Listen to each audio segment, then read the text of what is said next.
Colonel, that's a fantastic overview, and I like that what you had said as far as if we're talking about Iran war. It's much more of a regional war now because the spillover effect is very large. Obviously, we've seen United States bases all over the region being struck, U.S. servicemen being killed.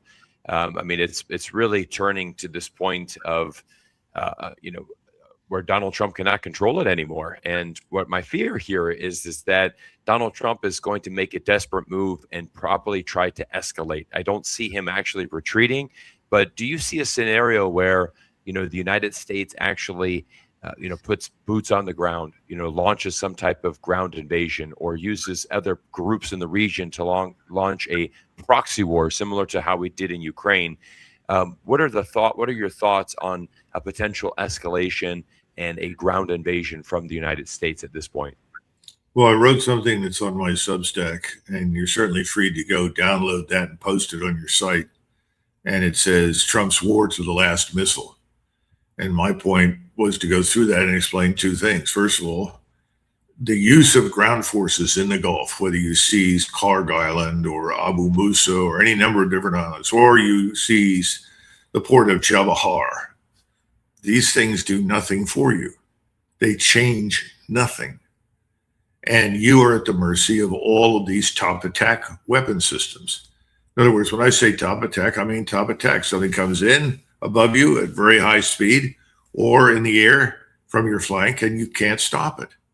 And that's what we've already figured out. We can't stop the attacks on our bases. Now, why would you want to put, say, 5 or 10,000 light infantrymen, regardless of how well equipped or well trained they are and well led, into any of these places? I mean, you put them in there, they'll go do what you tell them to do, and then what? They've got to protect themselves. And how do they protect themselves against this top attack system, this ISR strike system, as I call it? Well, you can't. They're under persistent surveillance. If they move, if they talk, if they walk anywhere, they're going to be identified. They're going to be targeted. What happens when they have wounded? How do you get them out? The only island, quite frankly, that has a real fresh spring water source is Clark Island. All the others are rock. So how do you supply the water? Well, then we'll go ashore in Bandar Abbas. Okay, a city of 250,000 people. I don't know how many are there right now. And you have the Bushehr nuclear reactor. What do you want to do? Capture the reactor? Okay, you capture the reactor and anybody around it, and what's that do for you? Well, it's a bargaining chip. What if somebody hits it with something? Then you've irradiated all of your troops. An accident there is fatal. The Iranians can withdraw, they can evacuate. What do we do? When you start destroying all these desalination plants and oil infrastructure, Iran strikes back at everything left in the Gulf. And, we've been saying for weeks, I think I was on your show before, and I said, well, if we stop now, and that was weeks ago, we can probably recover from the position we're in the Gulf. That is the global energy structure or system. We can recover in 2 to 3 years. And that depends upon ending any conflict, because as long as there's a conflict of any kind, no one with money to invest, no one with money to lend will go in there to finance reconstruction. So nothing will change. I hear people saying, well, they're building pipelines to go around things. That's not true. Nothing is being built over there right now. And why would it? Why would you invest heavily in something that could be destroyed tomorrow? So, the question is, if you go back hard now on the assumption that, well, this time we can get the right target set. This time we can really hurt them. This time they'll capitulate. All of which I think is delusional.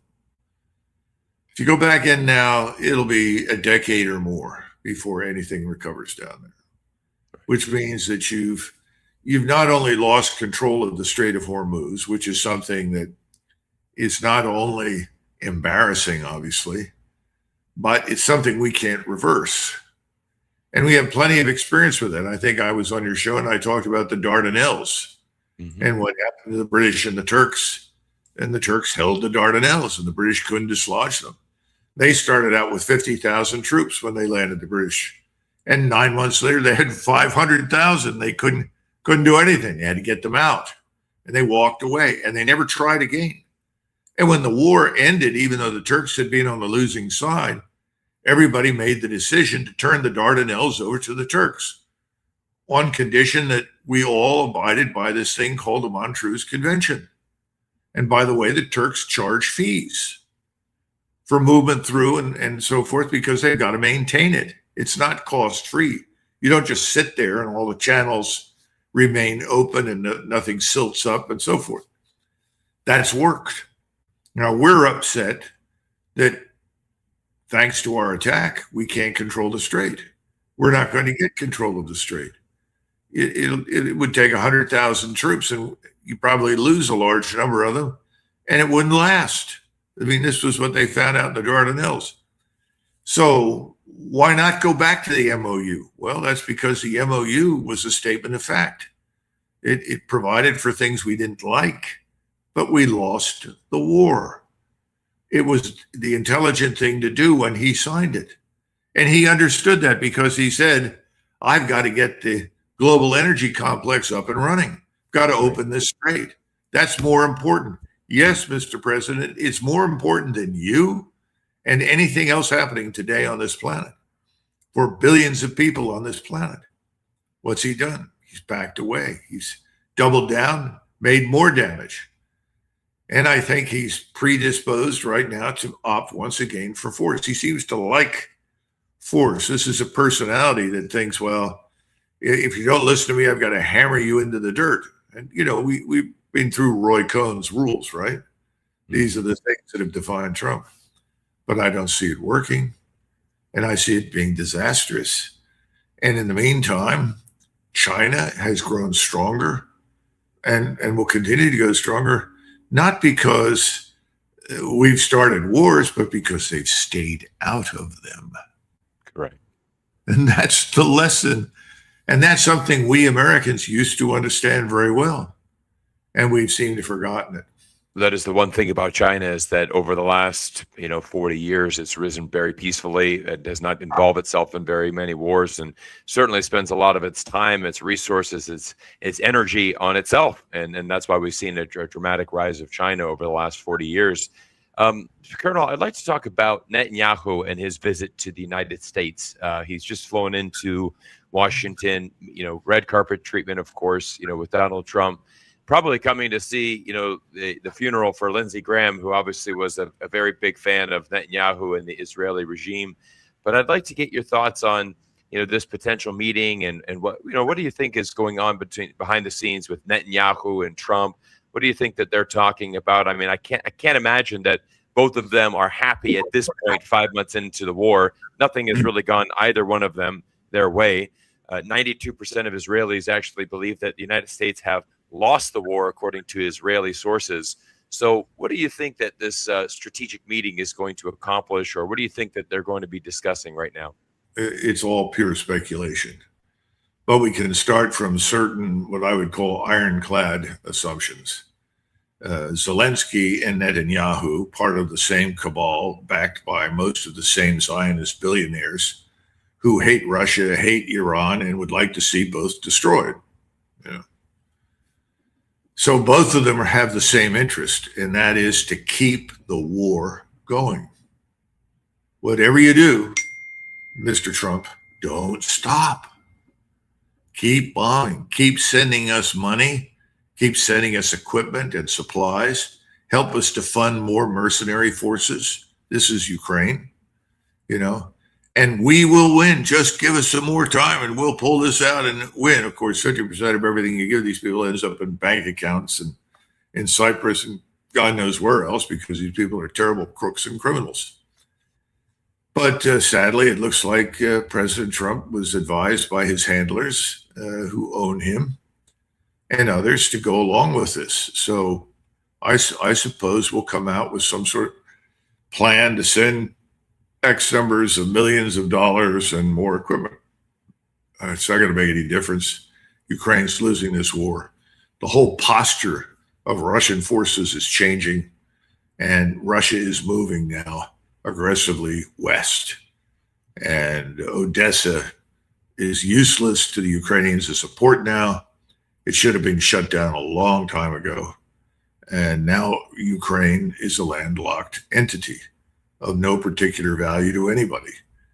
Their Russians are moving into Kharkov. So I think that over the next month or two, Ukraine is quite liable to collapse on its own at this stage. I don't think MI6 or the CIA and hundreds of millions of dollars and any more, equipment can save them. I think they've had it. They're also running out of manpower. And even in the western part of Ukraine, which is the most anti-Russian, anti-communist historically, and I know those people. I grew up with some of them, and I loved them personally. But they've now turned on the government. They don't want their families murdered on the battlefield by the Ukrainian leadership that simply treats them as cannon fodder. So I think, unfortunately, Zelensky will leave with a pat on the head, some promises. No doubt, Congress will deliver because they profit from the weapons and so forth that are sent over there. Then we come to Mr. Netanyahu, and of course, Mr. Zelensky will do anything he can to ingratiate himself to us, including, I'll join the war against Iran. Okay, thanks. And now then you turn to Mr. Netanyahu. Mr. Netanyahu has lost the war. Israel is in a very real danger of going out of existence. All over the region, all of the elites privately are saying the same thing, from the Indian border all the way to Morocco in the Islamic world. Sykes-Picot is dead. It will not be restored. In other words, when this ends, this war, the map is not going to look as it did before. I don't think President Trump really understands that. And I think that Mr. Netanyahu is living in this fantasy world of the Greater Israel Project, which means that we are going to fight in perpetuity against everyone in the region, anyone in the region that refuses to submit to Israel. We're not. Those days are over. He may actually be removed from office. I'm talking about Trump. I'm also talking about Netanyahu. Of course, removing Netanyahu doesn't change thinking in Israel. They continue to believe with heart and soul in what I would call Jewish supremacy and Israeli hegemony, which is heavily backed in New York City and the financial markets around the world. But that's not going to work because they've got everybody against them now. The only one who hasn't joined the fight directly is, of course, Mr. Erdogan. But I think that's coming. Because behind all of this, you also have the development of BRICS. And BRICS is ultimately going to include the Turks, as well as the Iranians, and everybody else in the Middle East who wants to recover from this stupid war. Because if you don't join BRICS, you're not going to be able to do much trade. They're already started to trade in yuan, and the yuan is effectively going to be backed by gold.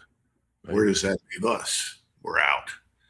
So, as I said, it's a rear guard proposition, and Trump will have to do what he thinks he can do for the Israelis as well as for Zelensky, while he tries in his own dumb way with tariffs and sanctions and other things to hurt everybody, including China. It's all going to fail, has no chance of success.